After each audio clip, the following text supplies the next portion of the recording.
Cashflow Diary Podcast, episode 469.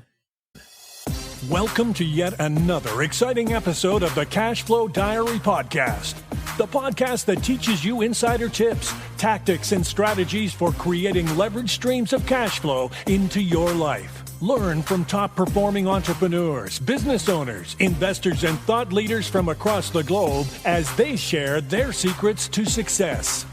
Like what you learn on this and other CashFlow Diary podcast episodes? Go to learninvestingnow.com and sign up to receive powerful tips and information that will help you succeed as an entrepreneur and investor. Now, here's your host, investor, entrepreneur, business owner, educator, speaker, author, and master facilitator of Robert Kiyosaki's cash flow game, Jay Massey. All right, ladies and gentlemen, welcome to another episode of the Cashflow Diary Podcast. I'm your host, Jay Massey, and I'm glad that you are here today because here's the thing. I have said it before, and I will say it again. And I think you already know kind of what I'm going to say, actually.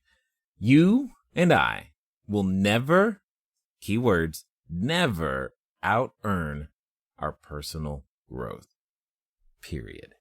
And one of the most important things that you can invest your time in doing is making sure that you become a bigger, better, better person. And one of the ways of doing that, of course, is allowing someone else's ideas into your life. So let me give you an example of what I mean. You may be in a position right now that you are used to earning, a six-figure income on an annual basis. And that's wonderful. But would it warp your mind if all of a sudden you were able to put yourself in a position where you had six figures on a monthly basis? I think the answer is yes, but in order to make that transition, you must transform. I have with me today a gentleman who's going to help you do exactly that. Transform because you want that type of transition. I have with me none other than Brian Matsen. He's widely known as a respected and highly successful entrepreneur, sales trainer, investor, speaker, and proven expert in personal development. Now, here's what I want you to understand.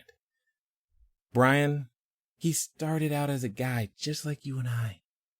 That means the things that he's achieved, you and I can actually do. And I want you to listen. I want you to take notes because at the end of the day, on the other end of your journey, I think Brian is a part of the path. So help me welcome Brian Matsen. Brian, how you doing? I'm doing great, Jay. Thanks for having me on. I am glad that you are here today, excited for it because personal growth, it's kind of important. It's very important. Every one of us, our results are a direct reflection of what's going on inside of us. Excellent. And if we're going to change what's going on the outside, we got to change what's going on the inside. I can't wait to jump into it. Now, before we do, however, this being your first time here, I have to ask you the same question that I ask everybody else. Are you ready? I'm ready. All right. I tend to look at today's entrepreneurs a lot like yesterday's superheroes. Batman, Robin, Wonder Woman, the Hulk, etc. Because I think entrepreneurs and superheroes have a ton of things in common, chief among them. As an entrepreneur, occasionally, I can imagine myself flying around town, maybe even wearing a cape and tights and using my products and services to save my customers. But also like a superhero, an entrepreneur has a beginning. For example, if you think about, say, Spider-Man. There was a time before he was Spider-Man, he was just Peter Parker, going to school, getting good grades, trying to take some photos, get some pizza money, maybe go out with a girl or so, and make that happen. That was it. And then one day, he discovers that, hey, something happened to me, and I've got some special abilities now, and I get to choose whether to use them for good or for evil. So my question to you is as follows.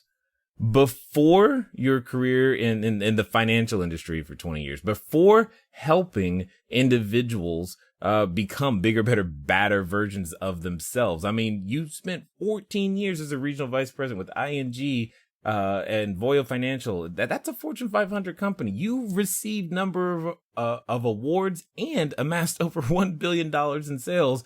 So people know you for a number of different things. But what we want to know before all that is, who is Brian Matsen?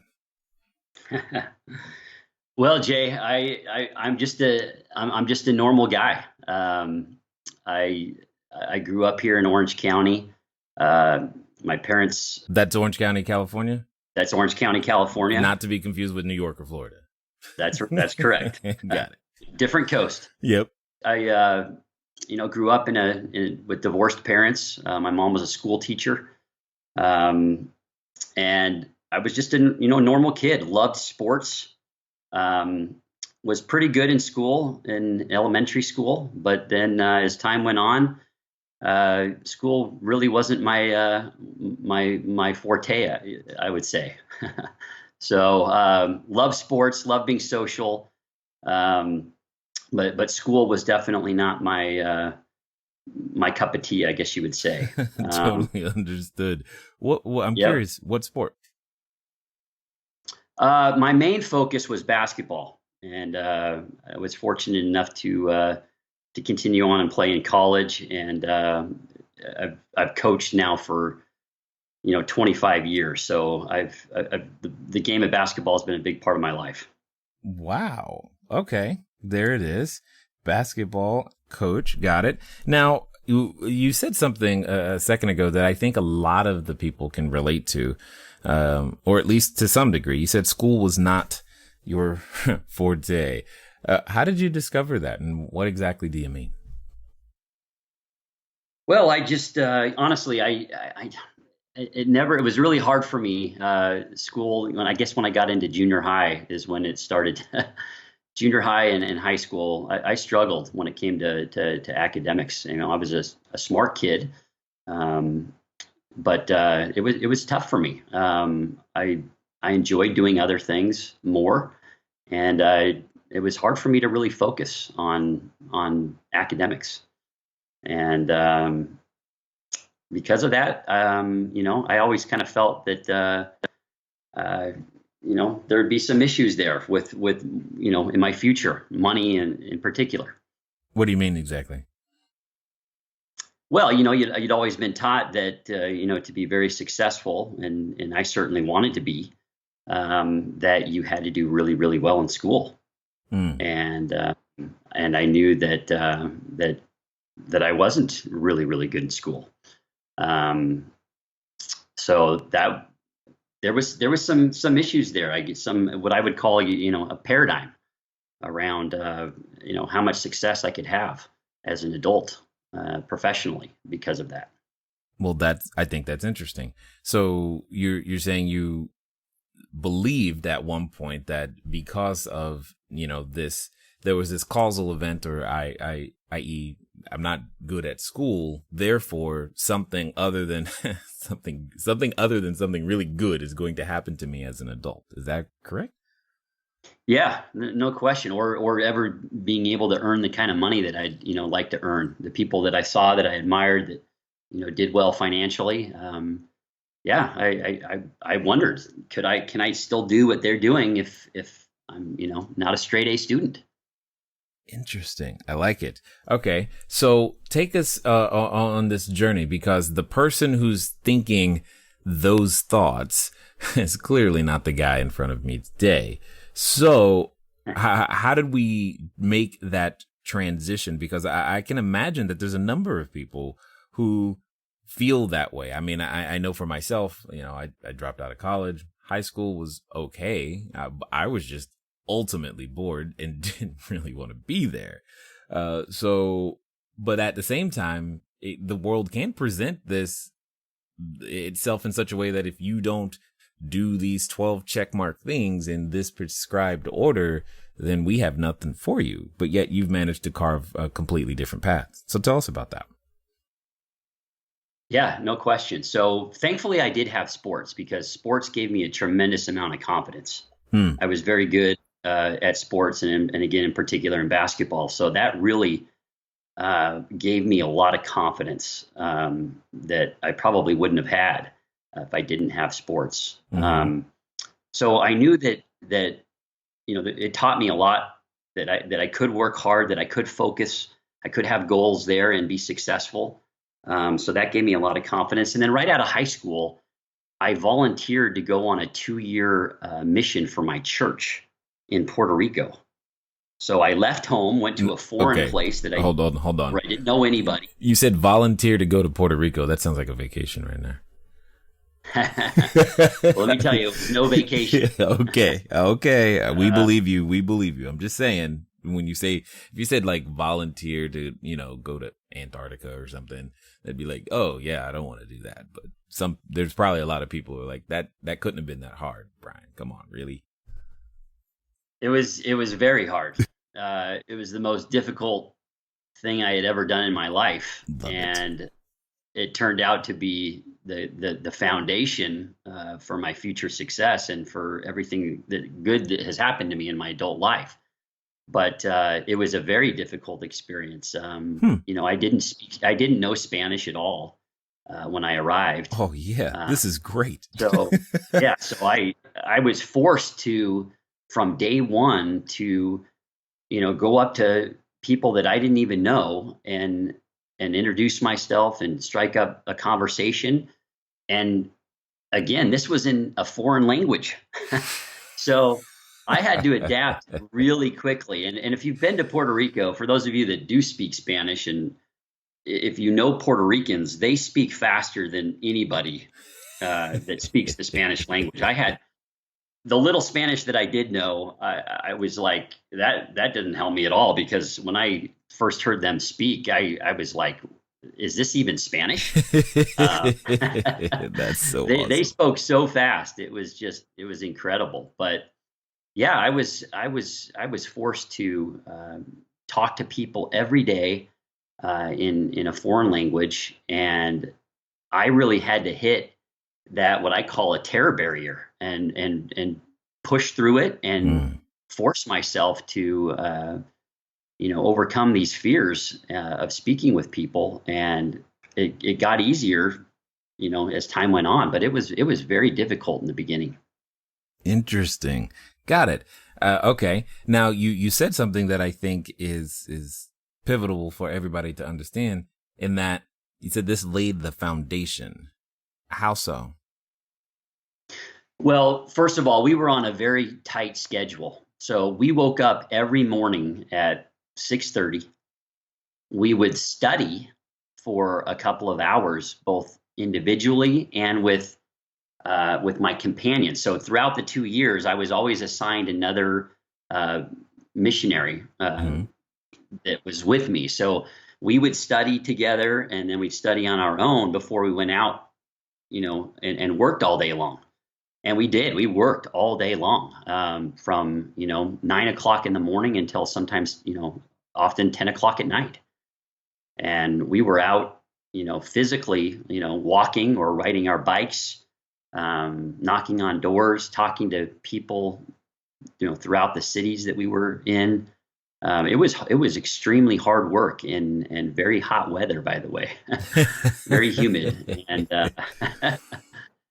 but it taught me so many things. It taught me, discipline. It taught me how to, focus on other people, to serve other people and not focus on myself.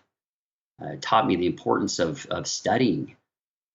Just so many positive habits that have, again, just been so pivotal for my success as as an adult. Got it. So, and a professional.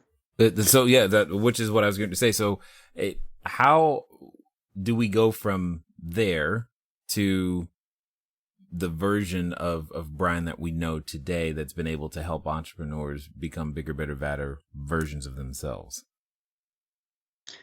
Well, so those two things have, like I said before, sports and that volunteer mission is really what carried me. I got home from that mission. I went to college. I did much better in school than I would have if I had not gone on that mission. I can tell you that for sure, because of the habits that I studied or developed. But still, I wasn't a straight A student. I was, maybe a B student at best. But I got done with college, and I thought everything was just going to fall in line, and that my career was just going to, take off from day one. And I'll tell you, the first 5 years after college were a real struggle for me.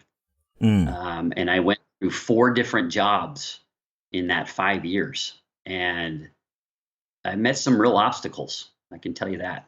Got it. So it wasn't all sunshine and rainbows once you got that degree?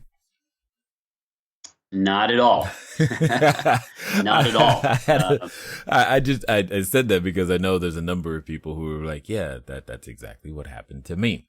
So let's begin to talk about what I like to call that superhero moment. It's the moment where you realize that I've been going about my life, if you will, a certain way, and then something intervening. Usually there's an intervening event that happens, and then you wake up realizing I need to do something different. What was that for you? Yeah, for me, it was after that 4th job within the 5 years. I got let go, and it was a pivotal time for me. Again, my career wasn't unfolding like I thought it would. And, my confidence was down. I was really struggling. And I thought to myself, you know what, if I keep doing this, I'm going to keep getting the same results. I've got to change. I've got to change the way I'm thinking. And that's the time that I really started to get into personal development. And again, thankfully, I had that mission experience and I had my basketball career to look back on. And I realized that, you know what, I need to focus on, and I need to have that focus that I had when I was an athlete and when I was on my mission. I need to have that same focus in my career. I felt like those first 5 years, I was just kind of drifting. So I really started getting into personal development, and I started to change the way I thought about everything. And the first thing that I did is I said, you know what, I've got to do something that I'm passionate about. These last 4 jobs that I've had have not been jobs that I was passionate about. I'm not doing what I'm supposed to be doing. And so I decided, when I was in college, one thing that I really loved, in business school was the stock market and investing. And I thought to myself, you know what, that's what I need to be doing. I need to be involved in investments and the stock market. I love it. And that's what I need to be doing. And so I made a decision right then that that's what I was going to do, that I was going to get into the financial industry. And that was a big decision and commitment that I made there. And things started to change. I started to get a lot more focused, and my life started to change. Well, apparently so. I mean, you ended up being there for quite a while. And how do we go from that to $1 billion in sales? Because that's a lot of zeros. Well, so I went to work for a big company as a financial advisor, and I did that for about a year. And I was doing pretty well for a rookie. And then I was introduced by a friend to the company ING, which is one of the biggest financial companies in the world. And I had a friend that introduced me to somebody there. He thought I would be good at something that they were offering. And so I went and checked it out. And 2 weeks later, I was working for them. And that's when things really started to take off in my life, when that happened. There was a particular position within the company that matched exactly my real passion, for public speaking and for investing. And I saw these other people doing very well at it, doing very well financially. And I thought to myself, why not me? Why can't I do the same thing they're doing? I have just as much as talent, and ability as they do. So I asked myself that question, why not me? And right there, I made a committed decision that that's what I was going to do. and I was going to make it happen, and I was going to make it happen as quickly as possible. And I ended up getting a regional vice president position in Chicago 12 months later after I joined ING. It took most people that really wanted to do that 5 to 7 years, if at all. So I was able to do it in 12 months, and I attribute that to my absolute committed decision to make that happen, to make it a reality. I got laser focused, and I was willing to do whatever it took to make it happen. Okay, so this then begs the question, because there's a number of people who, have, strive to get their position, and that now they've gotten it, and they were enamored with it, obviously, at one point. But you've made a different decision, and what's interesting to me is that I think in some degrees it's one thing to leave something behind when you're not given a choice, i.e. you're fired. It's another to leave something good for something you might perceive to be better or greater. And I guess my question is where did the courage, the desire, the impetus come from to leave that behind to begin to help other entrepreneurs to be able to make these types of transitions in their own business? All right, everybody. Thanks for listening, and I'm glad that you are enjoying what you are hearing thus far. But here's one of the things that's really important.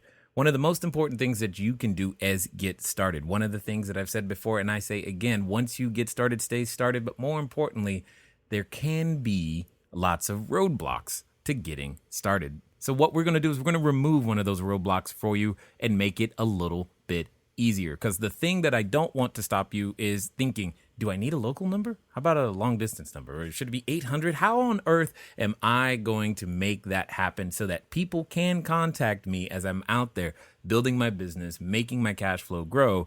But most importantly, understanding that it doesn't have to be difficult. Many of you may know, but if you don't, there's a company out there by the name of Grasshopper. And what I want you to do is I want you to go over to trygrasshopper.com/cashflowdiary. Grasshopper is the entrepreneur's phone system. It works like a traditional phone system, but requires no hardware to purchase, no software to install. It's just a number that flat works. So if you are out there building that distributed workforce across many different locations, it's a way for you to still go out there and make your number be unified, simple, easy to use, something we've been using for quite some time. So again, go over to trygrasshopper.com/cashflowdiary. Now, let's get back to the rest of the story. Yeah, so I like I said, I did this for a long time. I worked for the same company, for 14 years and was at the, at the pinnacle of my career. I was that's exactly my point. I mean, you're the epitome of comfort, and now you're going to go shake things up.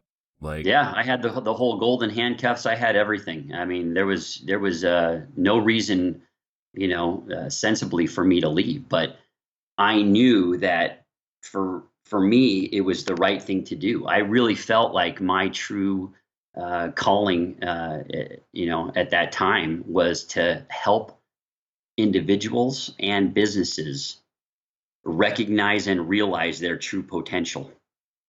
And I felt like I had a lot of the answers that, people are searching for to help them get to the next level. And so I made the difficult decision to leave my career and do that. As difficult as it was, I've never looked back on it and regretted it 1 second. It's been the best thing that I've done. And it's been such a reward and joy for me to watch my clients do better than they've ever done before and never thought possible. No, okay, let's talk about that, because the thing that's going through my head is I hear that it's almost like there's this hero's journey type of story for right now where you set off into the world, you had some challenges, you overcame them, you had more challenges, you overcame them. The hero has learned some lessons and has now returned going, I am bigger, I am better, I am better. Now let me help you. And I hear that, which is great. What are some of the things? So I'm sure there's a number of people. Let's give them three different categories.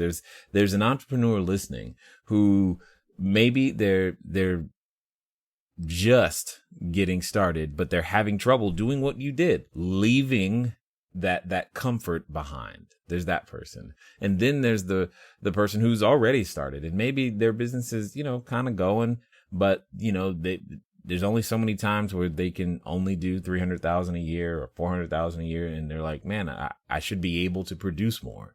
Like, what's up with that? And then there's that third person who's, they're doing fairly fine. Maybe they're in the millions of dollars of revenue, etc., but they're ready to still take it to the next level.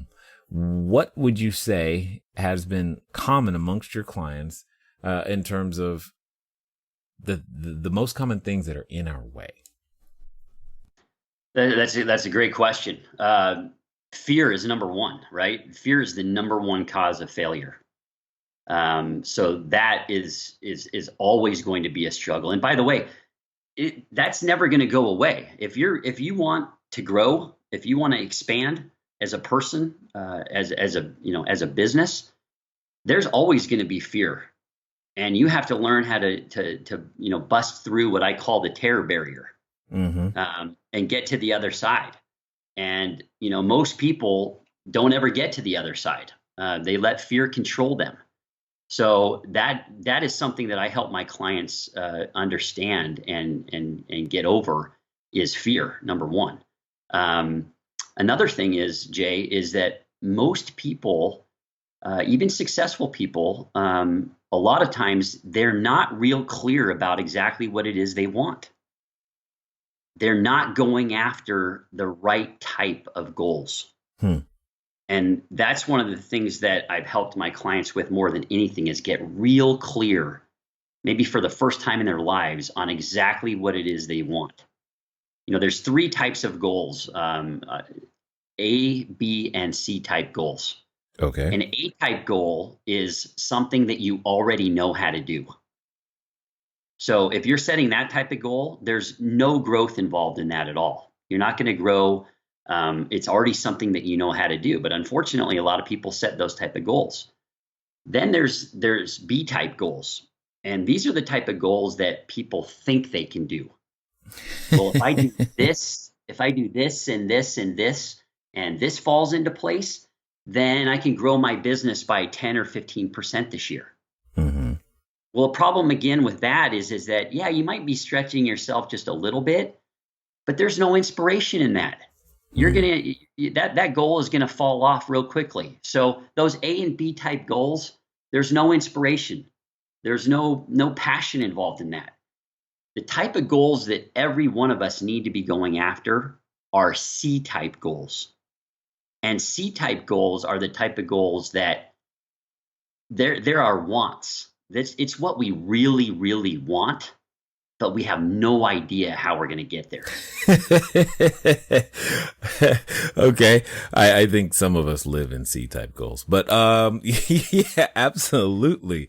Give us an example of, if you can, what someone that you worked with who came to you maybe with A-type goals, but you helped them transform them into the C-type. Yeah, I mean, just about every one of my clients, even I think most people that are goal setters, I think they typically are more in that, setting B type goals, things that they think they can do. But I've had many clients. I'll just give one example. I have a client that owns a business. He's got about 15 employees. He had been getting, the same results for probably the last 5 years, same revenues.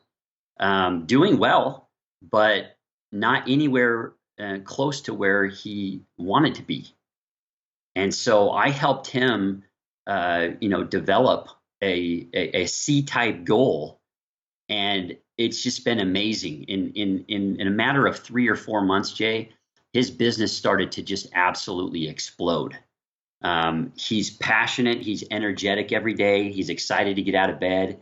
His business is completely changing because he's going after something that's 10 times more than he's ever gone after before. So, and I have no doubt that he's going to reach his goal now, because he has that vision of what it is that he really, really wants and how he really wants his life to be. right. And I guess what I'm saying is, it sounds like we're out of practice. Okay. So we don't know if on our own, left to our own devices, we're going to end up in the A or B category. What is an example of a C type goal? And more importantly, how could I transform something that I maybe that I think I can do, or something I can already know that I can do, that I've gotten written down, into that C type goal? Yeah. So like I said, let's say you own let's say you own a business, or you're a real estate investor, and you've been making a certain amount of money, for several years. Mm-hmm. And you're the type of person that's maybe set, B type goals. You said, at the beginning of each year, you say, I want to grow my business by 10%. For most people, that sounds, pretty good, 10, 15%. Well, a C type goal would be something like, you have revenues or you're making, let's say you've been making, $250,000 a year on average. Well, now you want to make, $250,000 a month. Mm-hmm.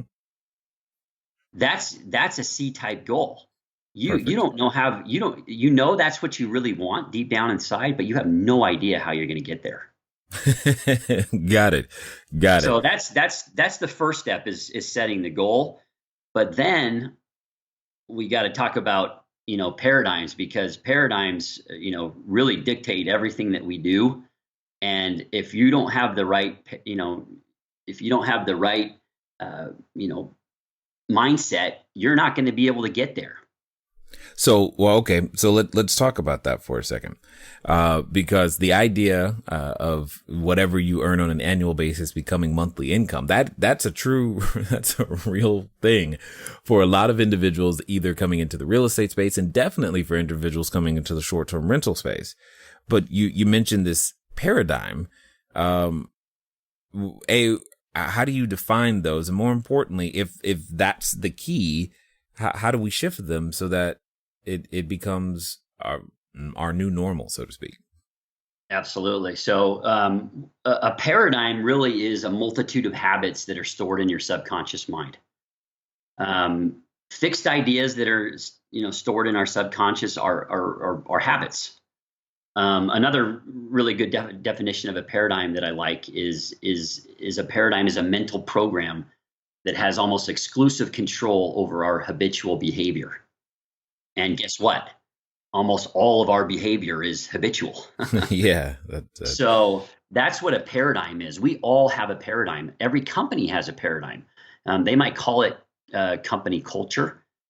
Company culture is just really a company paradigm. It's a group of individuals that all have paradigms that have, come together and created a company culture or a company paradigm. But we all have a paradigm, and your paradigm has an enormous influence over your logic, your productivity, your effectiveness, your creativity, your use of time, your perception, and your ability to earn money. So if you don't change your paradigm, you're not going to be able to change, the amount of money that you're making. Right now, you're programmed to make the amount of money that you're making. And if you want to start making what you are, making in a year, and you want to start making that in a month, well, you're going to completely have to change your money paradigm. And it's not an easy thing to do. And that's where a lot of entrepreneurs, investors struggle, because they've been programmed to make a certain amount of money for so long. And now all of a sudden, they have the opportunity to create much more for themselves, but they have a real hard time getting past that. There's only two ways, Jay, that you can change a paradigm. Okay. Number one is through a strong emotional impact. The loss of a job, the death of a loved one, a divorce. You've been through a horrific, event like 9/11 or something like that. those are ways that, your paradigm can be shifted or changed. It's not the way you want it to happen, but those kind of things are definitely cause paradigm shifts. The other way you can do it is through constant spaced repetition with the help of a coach or mentor that really understands, paradigms. And that's exactly what I do, is help people change their paradigms. So you've got to get clear on what you want, number one, with the goal, with a C-type goal, but then you have to learn how to change your paradigm. And that's a difficult process. Well, what's interesting and is coming up for me at this particular moment is that I'm just sitting here thinking that I'm like, in the back of my head, I said to myself, okay, so Brian, you're telling me that my operating system is designed to work a certain way. How do I make sure I don't have a virus? And more importantly, how do I upgrade it? Because that's really that's the terms that my brain started going into. I use a lot of technology stuff. So that's what I'm like, oh, so you're telling us we have a virus that we have been pre-programmed. We might be still running Windows 95. And now it's time to upgrade either to, an Apple operating system or the latest version of Windows. And I get that. It's just that can seem like a blind spot. Like, how does even someone know? Let's take it this way. How does someone know that it's time to come find you, like to upgrade their operating system? How do they know that? Because they could feel like everything's okay. Is that the signal? I mean, how do we know? Usually, and again, I work with people that are, just starting out, and I work with people that are very successful already. They're making very good money. Some of them are already millionaires. But like you said, they want to expand. They want to grow. Most people that come to me feel stuck. They feel like they're doing everything that they can. They're working as hard as they possibly can, and they're trying to do everything that they've been taught. But guess what? They're stuck. Their results are the same that they've been for, maybe a couple years, maybe 5 years, maybe 10 years. So it's usually people that are unhappy with where they're currently at.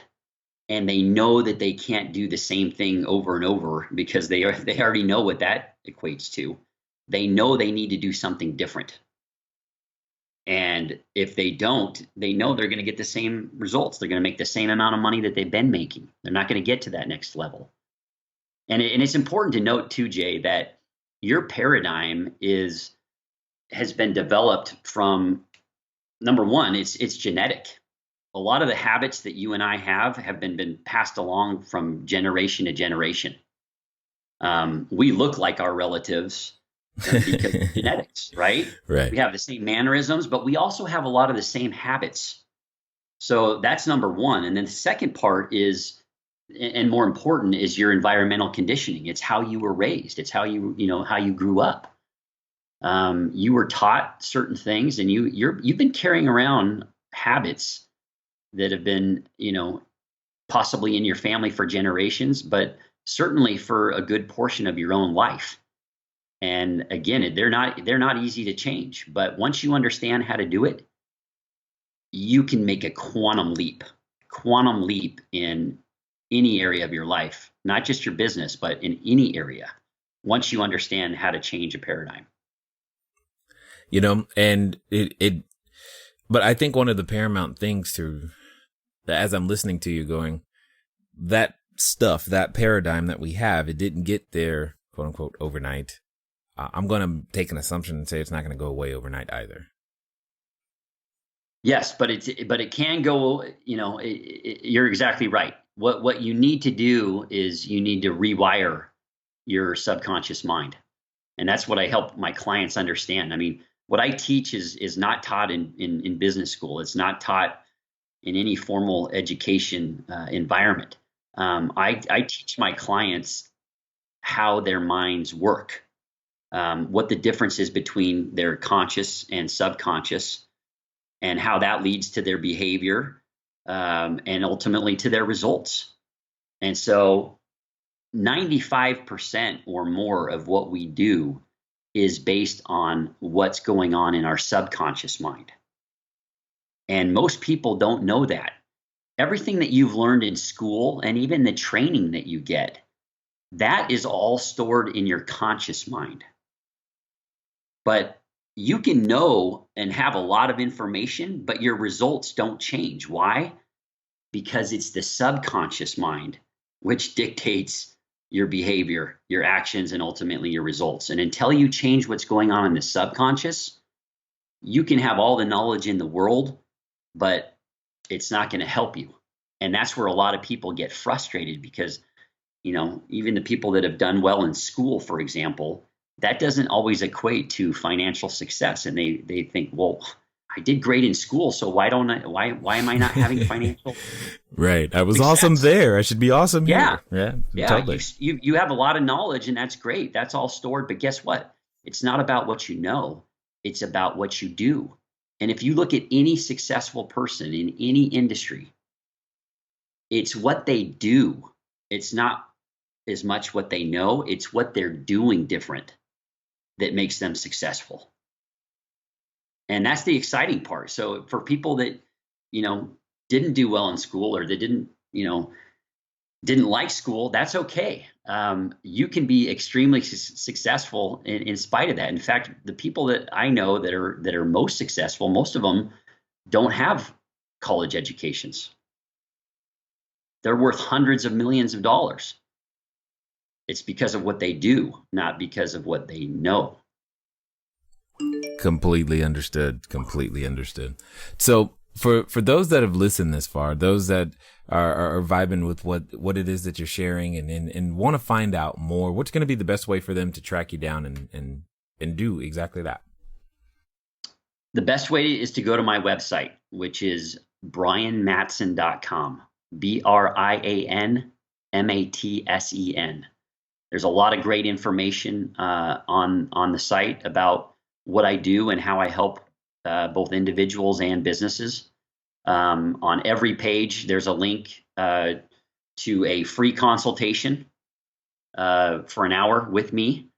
You just simply fill out your email address and your phone number and send that to me. And I give everybody that contacts me a free consultation, no charge, no obligation, just to find out more about what I do and how I can help them. Awesome. Now, as we wind down here, I have a final question for you because I think your answer is going to be interesting and I want to hear it. Let's pretend for a second that someone listening is, they've decided, they've listened to your story. They're like, you know what? He sounds just like a normal person. I can be awesome just like Brian. I want to become that entrepreneur. I want to get started. I want to make that happen. And they're standing at what I like to call the precipice of decision. Maybe they're even standing in front of what is the superhero outfit store. They're ready to pick out their cape and tights and go, I'm going to be an entrepreneur today. But like I know, that when we reach those moments of decision, oftentimes it comes with a companion, and that companion comes in the form of a voice. And that voice often reminds us, of things like, what happened last time? And, oh my God, are you think you're actually going to go from 6 to 7 figures, 7 to 8? Yeah, I mean, I know you can't do those things. And for some people, they're related to that voice. So my question to you is as follows. Let's pretend that this time it's going to be completely different. They're going to follow through. They're going to make it happen. And Brian, they're going to do so in the next 24 to 48 hours. What would you suggest that they do? Well, that's a great example of your paradigm talking to you. That's what it is. That's your paradigm talking to you saying, Jay, what are you thinking? You can't do this. Or what, when you made this decision last time, this is what happened. It didn't work out. That's your paradigm talking to you, and you've got to ignore that and pay attention to your intuition, which is telling you you can do it. You have all the ability in the world, and so when you make a committed decision, Jay, something happens to your brain. You flip your mind and your brain onto a different frequency, When you make a committed decision to something, you will find the resources, the people, the money, anything that you need to make it happen, you will find it. If you make a committed decision. Now, most people, when they make a decision, it's not a committed decision. They think they're making a decision, but they're really not, because it's not 100%. You have to burn the boats. You have to decide, you know what? This is what I want for my life. This is what I want to do, and I'm going to be fully committed to it. And once you do that, boom, everything will begin to change. And again, if you're ready to do that and take your life, your income onto to the next level, I can help you get there. I don't think what I teach works. I know it works. I know it works. I know from experience.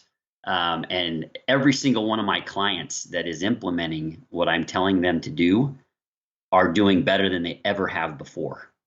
And that's extremely rewarding for me. I can hear it in the voice, and I love it. I definitely want to say that I appreciate you being an example of actually like having had your own transformation, so to speak, as opposed to just saying, hey, look, here's something I think might work.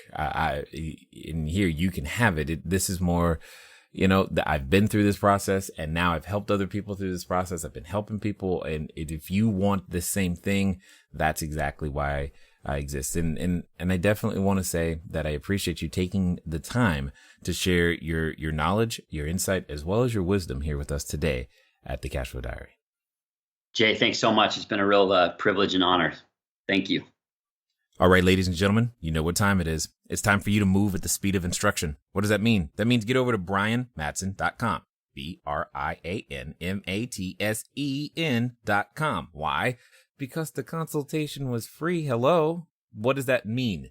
It doesn't mean that it costs you nothing. It costs you time. It's an investment, and he's willing to invest in you right now. So that's exactly why you should do it. You've been looking for someone else's ideas to help you move past those barriers, or if you're in one of those terror barriers like he called it, here's the great news. It's time to tear them down. It can be done, and you can do it. Ladies and gentlemen, it's been fun talking to you today. I look forward to talking to you soon. Until next time.